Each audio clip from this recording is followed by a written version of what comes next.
Hey everybody, it is February 23rd, 2008. I am Sonic Sons, and I'm here to talk to you about a very important medical fictitious condition. Fictitious medical condition. It's called Obsessive Fan Syndrome, or OFS for short, and it's something I've been reserving now for a number of years. This is my little jargon that I came up with after seeing a bunch of stuff on the internet.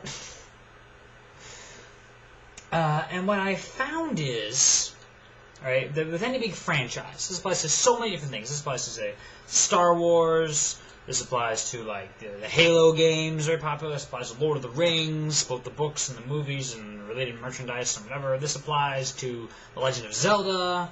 This applies to a lot of video game things, don't I? But this was basically, if there's anything where a whole lot of people care about it, probably applies to like bands and stuff too. I don't know specific examples from the anyway. It seems that whenever there's a whole lot of people that care about something, right? There are some people that love the franchise so much that they begin to hate it. Which is the funny thing. Now, technically, Obsessive Fan Syndrome, as I'm facetiously naming this, is okay. So you could apply that to all fans who get too obsessed with this and take something too far. How far is too far is a matter up for debate. I find it particularly interesting to look at that group, the main group of the Obsessive Fan Syndrome people, the OFSers, as I call them, the people who actually hate the thing that they love. It's the most paradoxical thing ever. That is to say, the people who really hate Star Wars love Star Wars. And maybe you don't know what I'm talking about here. Well, I found this on on forums and stuff, right? But the first Star Wars movie came out, and a whole bunch of people loved it. And then among the people that loved it, not just people in general, because it'd be interesting, normal it is if some guy says, well, I hate Star Wars in general, I hate sci-fi or whatever, that would actually seem more normal. But there are people who, for instance, love Star Wars, or love the first movie, let's say, and maybe didn't like the second movie so much. Which is fine, to the degree of, I like this part, I don't like that part, and I have a reasonable opinion. What gets crazy is, when people take this to a level of anger, and to a high and mighty nature of it, and to a, like, I can't say what things were like when the original trilogy was coming out. I can say that to this day, you're going to onto the force.net or random Star Wars fans I might know, and I'm a fan myself. I'm not an OFSer though. To this day, there are people who are really upset about something regarding Star Wars. And again, it's perfectly fine to give reasonable criticism, but there's people who are like, freaking Ewoks ruined Episode 6. If you don't like the Ewoks, fine. But there are people who just go on and on and on about this, particularly those dang Ewoks. Like, guys, I can see how you can criticize, but it was a great movie. Like, no, the Ewoks ruined Episode 6. And what I've almost invariably found is the people who obsess with these things are the people who own it anyway. The people who've seen it 100 times. The people who can quote it. Not everyone. Okay, there's plenty of people who can quote everything and they love it and they actually love it and they may have reasonable criticisms. But there's certain people, the people who hate it most, are already in the fan group. You see what I mean? As opposed to the people who hate the thing most being entirely outside of it. It's weird. But there are people who just write these long letters. I remember I know the prequel trilogy came out, right? Oh my gosh. I remember and this is even among most of my friends too. I guess part of this is hype, isn't it?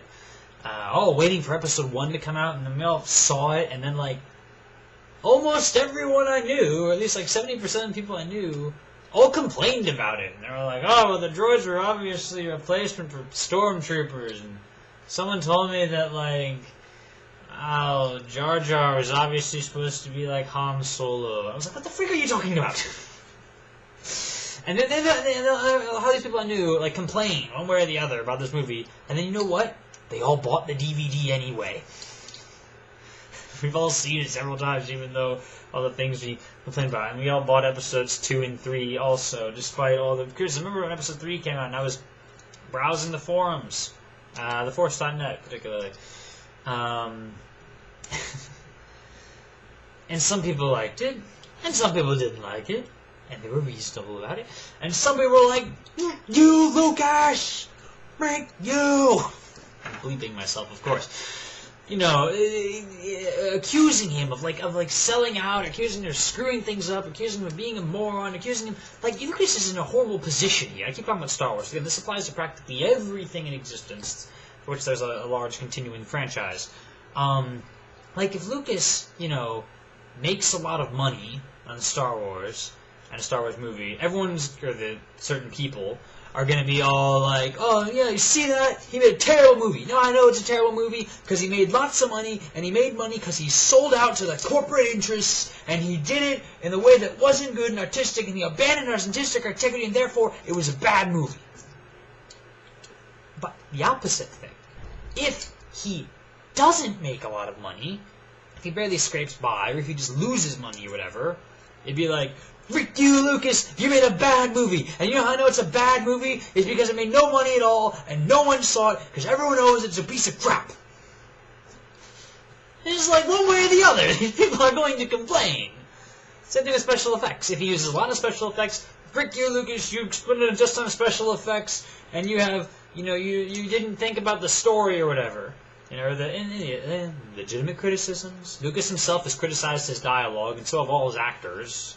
At least Carrie Fisher and Mark Hamill and Harrison Ford have. In Empire of Dreams, we've seen that documentary. Anyway, it's like this. Because if you use a lot of special effects, you know, they'll say, "Oh, stupid lots of special effects, they ruin the movie." And if he doesn't use a lot of special effects, stupid lack of special effects, that movie looked like crap. What do you want? You want everything.